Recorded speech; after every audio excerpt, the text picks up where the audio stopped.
Toutes les entreprises qui vendent par exemple des cosmétiques, des parfums, du vin n'ont pas eu à arrêter leurs activités parce qu'il n'y a pas que des produits qui sont sous sanction, mais il y a des valeurs associées à ces produits et elle est même par exemple de 300 € pour le vin, pour le parfum. Donc à moins de vendre des bouteilles à plus de 300 €, eh bien, ça n'a pas arrêté le business de ces entreprises.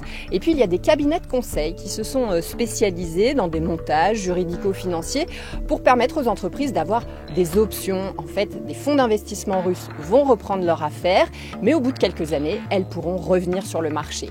Et puis, celles qui ont évacué leur personnel de Russie, en fait, beaucoup les ont évacués vers des pays voisins comme le Kazakhstan, où elles continuent à opérer pour leur business en Russie. C'est par exemple ce que font les cabinets de conseil. Ils ont changé le nom de leur marque, mais ce sont les mêmes personnes qui continuent à opérer.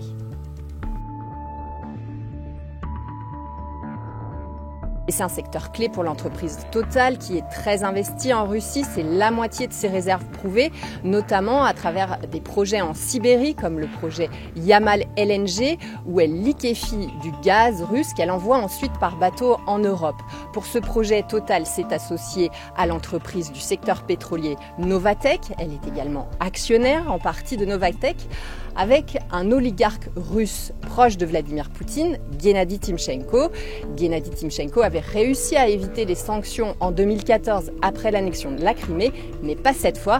Il devient donc un partenaire un peu gênant.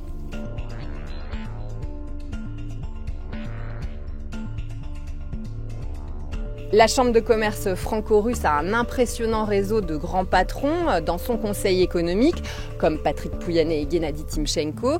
Un club dans lequel il n'est pas facile d'entrer puisqu'il y a une cotisation de 50 000 € par an pour y avoir accès. Mais cela permettait à ces grands patrons aussi de rencontrer une fois par an Vladimir Poutine.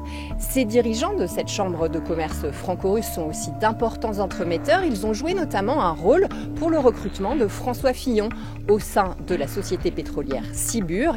Et puis, logiquement, ces dirigeants plaident régulièrement et encore aujourd'hui pour limiter les sanctions européennes contre la Russie et contre leur business model.